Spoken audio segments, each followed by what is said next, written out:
Assalamualaikum warahmatullahi wabarakatuh. Perkenalkan, nama saya Bella Salsabella, NIM terakhir 063. Di sini saya akan menjelaskan tentang pengertian pasar dan levelnya. Pengertian pasar. Secara sederhana, pengertian pasar adalah sebagai tempat bertemunya pembeli dan penjual untuk melakukan transaksi jual beli barang dan jasa. Sedangkan arti pasar adalah suatu tempat di mana pada hari tertentu para penjual dan pembeli dapat bertemu untuk jual beli barang.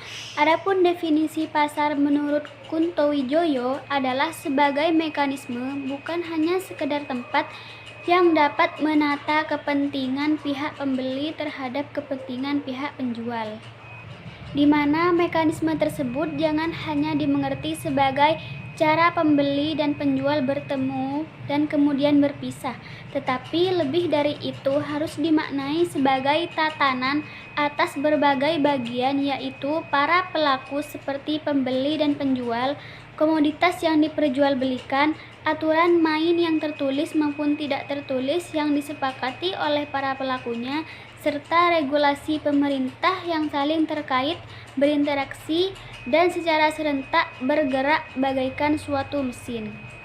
Kemudian di sini saya akan menjelaskan tentang level dari sebuah pasar. Besar kecilnya suatu pasar bisa terlihat dari jumlah pembeli yang berada pada pasar tersebut. Pembeli yang begitu potensial tersebut memiliki 3 macam karakteristik pokok, yaitu minat, penghasilan, dan akses.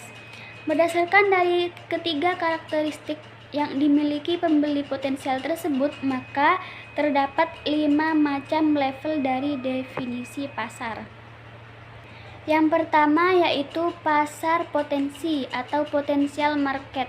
Pasar jenis ini dapat didefinisikan dengan sekumpulan orang atau konsumen yang memiliki tingkatan minat tertentu juga terhadap penawaran pasar tertentu. Sebagai contoh, semua orang yang menyatakan keinginan atau minatnya untuk membeli sebuah mobil. Kemudian pasar yang kedua yaitu pasar yang tersedia atau available market. Dapat dikatakan sebagai sekumpulan konsumen yang memiliki minat, akses, dan penghasilan terhadap pasar tertentu. Dalam pasar seperti ini, konsumen akan sanggup tahu dan memiliki kemampuan atau daya beli untuk membeli sebuah mobil. Selain itu, hambatan dari akses juga dapat teratasi. Itu artinya adalah bahwa mobil tersebut tersedia dalam wilayah konsumen tersebut. Kemudian pasar yang ketiga yaitu pasar tersedia yang memenuhi persyaratan. Pasar ini merupakan sekumpulan pembeli yang memiliki minat, akses, penghasilan, dan kualifikasi untuk penawaran dari pasar tertentu. Misalnya saja seperti pemerintah yang telah membuat undang-undang atau melarang penjualan mobil terhadap konsumen yang masih di bawah usia 18 tahun. Dengan begitu, walaupun konsumen tersebut sudah mampu dan memiliki akses serta penghasilan atau kemampuan daya beli minat, namun apabila masih belum berusia 18 tahun, maka ia bukanlah pasar tersedia yang benar-benar memenuhi persyaratan. Kemudian yang keempat ada pasar yang dilayani, yaitu berupa pasar yang merupakan bagian dari pasar tersedia yang telah memenuhi persyaratan yang ingin dimasuki oleh sebuah perusahaan. Sebagai contohnya adalah pada saat produsen mobil telah memutuskan untuk memusatkan perhatian pemasarannya dan distribusinya di Jakarta, maka Jakarta sudah menjadi pasar yang harus dilayani. Kemudian pasar yang terakhir yaitu pasar penetrasi, yaitu berupa sekumpulan konsumen atau pembeli yang benar-benar telah membeli produk. Jadi dalam hal ini yang sudah termasuk dalam pasar penetrasi adalah mereka atau para konsumen yang telah benar-benar sungguh-sungguh dalam membeli mobil dari produsen tersebut. Pemahaman tentang level definisi pasar seperti ini sebenarnya sangat bermanfaat bagi perusahaan, terutama bagi para perencanaan pemasaran atau marketer. Apabila seorang pemasar atau dari produsen masih belum puas dengan berbagai hasil dari penjualannya saat ini, maka produsen tersebut akan dapat melakukan sejumlah tindakan atau cara.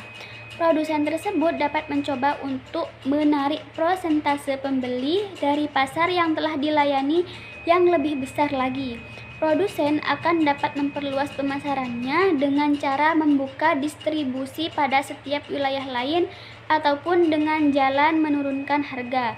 Selain itu, produsen juga dapat mengiklankan produknya agar dapat memperluas pasar potensialnya dan juga untuk menarik konsumen yang semula tidak berminat agar bisa menjadi berminat. Mungkin hanya itu yang dapat saya sampaikan, kurang lebihnya mohon maaf. Wassalamualaikum warahmatullahi wabarakatuh. Assalamualaikum warahmatullahi wabarakatuh. Di sini saya Meratus Soliha, NIM terakhir 137 akan menjelaskan tentang segmentasi pasar, targeting dan juga positioning. Yang pertama, segmentasi pasar. Segmentasi pasar adalah merupakan usaha untuk membagi pasar ke dalam kelompok-kelompok yang dapat dibedakan satu sama lain dalam hal kebutuhan, karakteristik, atau perilaku yang mungkin akan memerlukan produk-produk dan strategi pemasaran tertentu untuk menjangkaunya. Pada dasarnya, segmentasi pasar merupakan suatu strategi yang didasarkan pada falsafah manajemen pemasaran yang berorientasi pada konsumen. Dengan melaksanakan segmentasi pasar ini, kegiatan pemasaran dapat dilakukan lebih terarah dan juga sumber daya perusahaan di bidang pemasaran dapat digunakan secara lebih efektif dan juga efisien. Tujuan dari segmentasi pasar adalah untuk menghemat usaha-usaha pemasaran dengan menitik beratkan kepada pembeli yang berminat tinggi untuk membeli suatu produk. Dengan demikian, selain itu segmentasi pasar dilakukan untuk menghubungkan antara kebutuhan dengan tindakan. Selanjutnya ada 4 cara yang digunakan dalam melakukan segmentasi. Yang pertama ada segmentasi geografis, yang kedua segmentasi demografis, yang ketiga segmentasi psikografis, yang terakhir segmentasi perilaku. Yang pertama segmentasi geografis, yaitu digunakan untuk mengklarifikasi pasar berdasarkan lokasi yang mempengaruhi biaya operasional dan jumlah permintaan secara berbeda. Yang kedua, segmentasi demografis. Dalam segmentasi geografis ini, pasar dibagi menjadi berbagai kelompok berdasarkan variabel-variabel demografis. Yang ketiga, segmentasi psikografis. Pada segmentasi ini, pasar ini dilakukan dengan mengelompokkan konsumen dan pembeli menjadi bagian pasar menurut variabel-variabel pola atau gaya hidup, lifestyle, dan kepribadian personality. Yang terakhir yaitu segmentasi perilaku. Dalam segmentasi perilaku, pasar diklasifikasikan dalam kelompok-kelompok yang dibedakan berdasarkan pengetahuan, sikap, penggunaan, atau respon terhadap suatu produk. Dan selanjutnya adalah targeting. Targeting adalah menentukan segmen pasar yang akan dimasuki oleh perusahaan.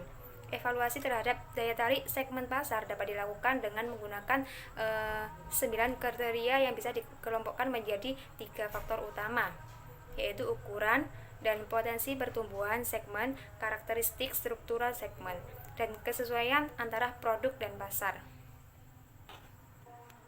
Selanjutnya adalah positioning atau penempatan produk.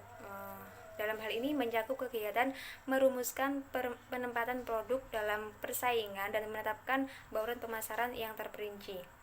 Pada hakikatnya, penempatan produk adalah tindakan merancang produk atau bauran pemasaran agar tercipta kesan tertentu di ingatan konsumen.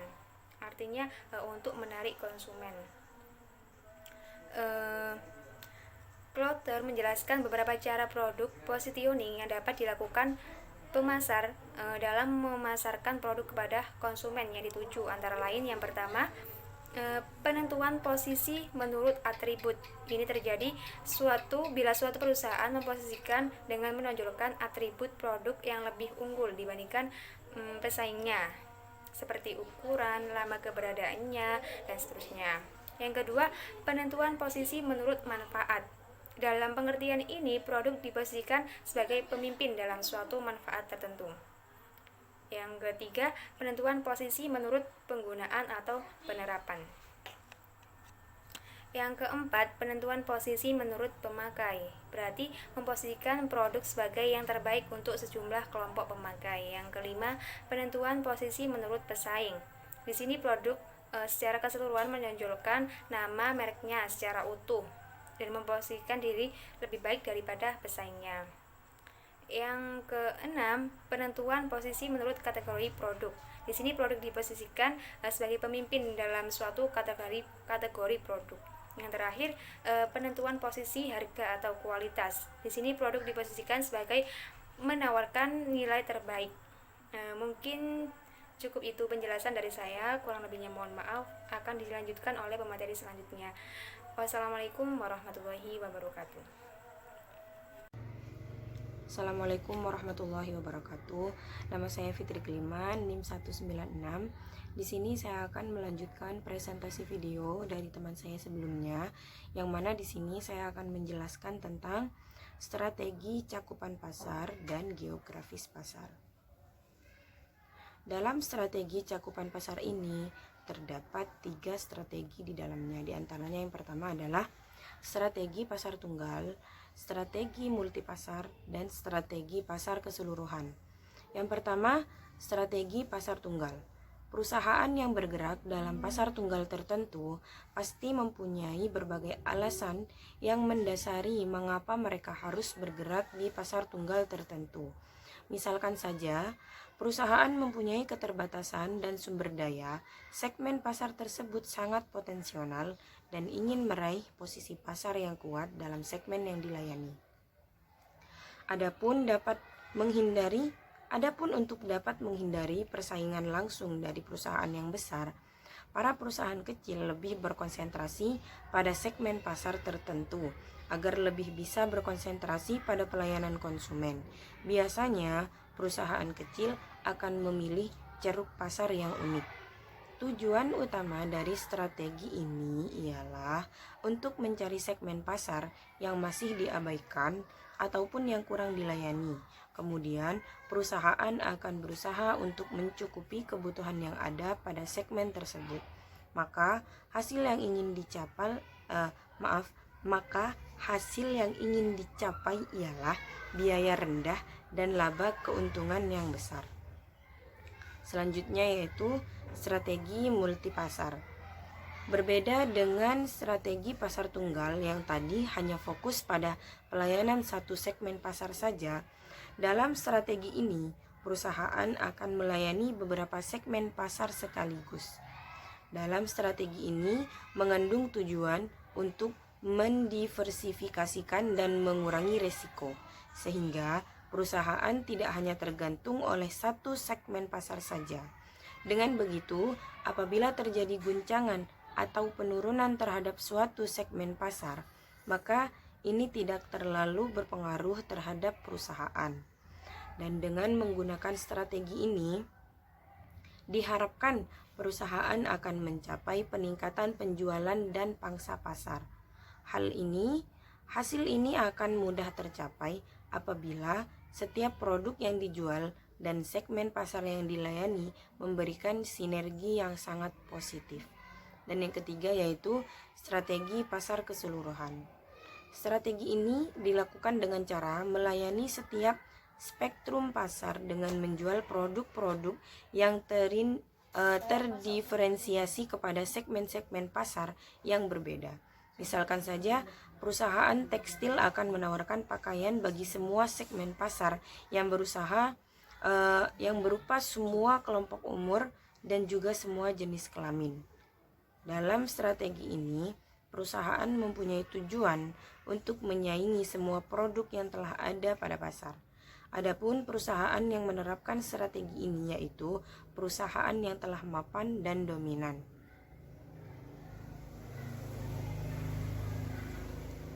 Lalu hasil yang didapat dan dicapai dengan strategi ini ialah terdapat pertumbuhan dan pangsa pasar yang semakin luas. Tentunya perusahaan juga memahami apa itu manajemen. Dan selanjutnya, tentang strategi geografis pasar. Strategi dapat dipecah berdasarkan beberapa hal, seperti halnya berdasarkan geografis pasar. Dalam aspek geografisnya, strategi pasar ini dapat dibagi menjadi beberapa macam strategi, yaitu kita urutkan dari pasar yang wilayahnya kecil, yaitu strategi pasar lokal, lalu strategi pasar regional, lalu strategi pasar nasional dulu, baru yang terakhir adalah strategi pasar internasional. Yang pertama yaitu strategi pasar lokal. Strategi ini digunakan dengan cara melakukan konsentrasi usaha di suatu tempat daerah tertentu yang relatif masih terbatas dan daerah tersebut masih dekat dengan lokasi perusahaan. Pada umumnya, perusahaan-perusahaan yang bergerak dalam bidang pengecer dan organisasi jasa banyak yang memulai dengan perusahaannya dengan menggunakan strategi ini. Dan tujuan strategi pasar lokal ini ialah untuk dapat mempertahankan kendali atas usaha ataupun bisnis yang dijalankan. Dalam strategi ini diharapkan harapan yang ingin dicapai ialah kesuksesan dalam jangka waktu pendek, yang selanjutnya akan diperluas pada daerah geografis lainnya. Lalu yang kedua ada strategi pasar regional. Biasanya perusahaan yang menerapkan strategi ini adalah perusahaan yang beroperasi dalam 2 atau 3 provinsi ataupun wilayah dari suatu negara. Misalkan saja perusahaan media cetak yang hanya melayani provinsi Yogyakarta dan Jawa Tengah saja. Di sini bukan berarti perusahaan tidak mempunyai dana untuk mengembangkan usahanya lagi, melainkan mereka berpikir bahwa daerah tersebut sudah sangat prospektif, sehingga mereka hanya bergerak dalam pasar regional saja, dan menurut mereka pasar regional di sini masih sangat rendah persaingannya. Dan selanjutnya ada strategi pasar nasional. Pada dasarnya strategi ini sering digunakan pada perusahaan yang berada di Indonesia, yang dikarenakan segmen pasarnya sangatlah besar.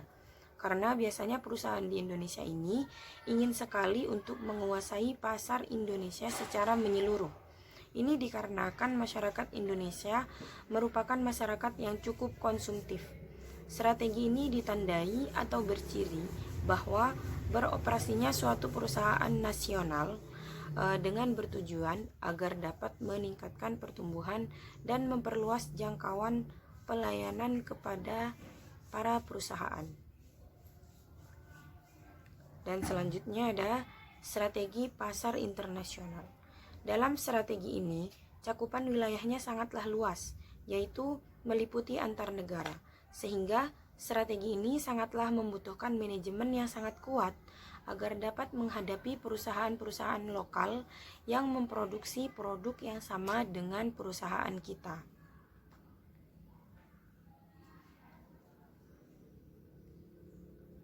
Strategi ini berkembang karena adanya blok-blok perdagangan seperti MEE, AFTA, NAFTA, dan sebagainya, dan adanya perdagangan bebas sehingga perusahaan mempunyai peluang untuk masuk pasar internasional, sehingga perusahaan dapat menjual produk mereka ke luar negeri.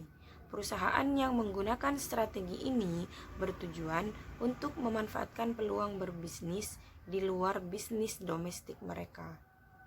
Dalam strategi ini, hasil utama yang ingin diperoleh atau dicapai adalah peningkatan pertumbuhan pangsa pasar dan laba. Sekian dari saya, mungkin hanya itu yang dapat saya sampaikan. Kurang lebihnya mohon maaf. Wassalamualaikum warahmatullahi wabarakatuh. Assalamualaikum warahmatullahi wabarakatuh. Baik, di sini saya atas nama Imali Widatsud ingin melanjutkan presentasi dari teman kelompok saya, yaitu terkait strategi memasuki pasar dan komitmen pasar dan juga market diligence strategi. Itu. Selanjutnya saya akan menjelaskan yang pertama itu strategi memasuki pasar. Ada 3 macam dalam strategi memasuki pasar. Yang pertama fish in strategi.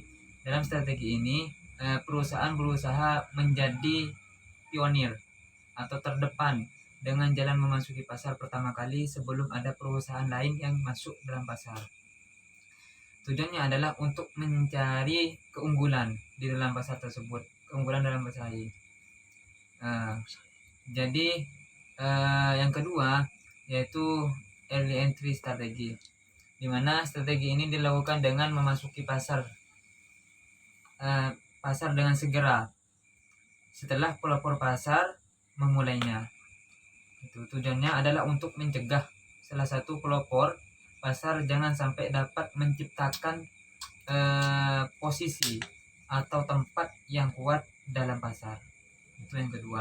Yang ketiga, jenis yang ketiga strategi dalam memasuki pasar yaitu market entry strategi. Strategi ini merupakan strategi memasuki pasar dalam tahap pertumbuhan atau akhir. Jadi strategi ini berjalan atau digunakan ketika udah akhir dalam tahap pertumbuhan. Jadi perbedaannya antara tiga strategi tersebut, strategi yang pertama itu kerjanya strategi itu digunakan di awal, sedangkan yang kedua itu digunakan di pertengahan. Karena kenapa? Agar bisa menjadi pesaing. Gitu. Ya, strategi yang ketiga itu digunakan di tahap akhir atau dalam tahap pertumbuhan. Jadi terserah teman-teman atau terserah perorangan ingin pakai strategi yang mana. Kalau di strategi yang pertama itu berarti kita kerjanya atau dikonsep mulai dari awal agar kita mencari peluang agar mempunyai posisi yang tepat atau bisa dijadikan pemimpin gitu sebelum pelopor atau pesaing-pesaing lainnya masuk dalam pasar. Kalau yang tahap kedua itu digunakan untuk menyaingi oleh seseorang yang sudah masuk di dalam pasar yang lebih dulu. Adapun yang strategi yang ketiga itu digunakan untuk